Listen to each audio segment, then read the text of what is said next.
जाग्या नवरदेव हलती का घोड्याची हात वर करून सांगायचं हलती का हात वर करून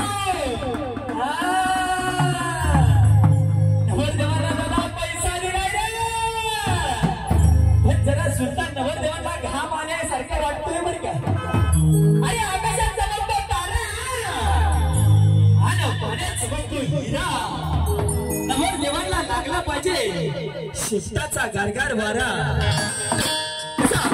शेपूट हल्ला पाहिजे जाग्यावर बारीक बारीक नवरदेव हलतोय का घोड्याचा शेपूट पैसे दिलेत रे सुलतान नवरदेवाने आता काय सांगितलं वागा छरी पहिला काम पण झालं मान हलवून झाले पण एकदा नवरदेव जरा मला नाराज दिसते बरं का पण नवरदेवाची हवस कशी झाली पाहिजे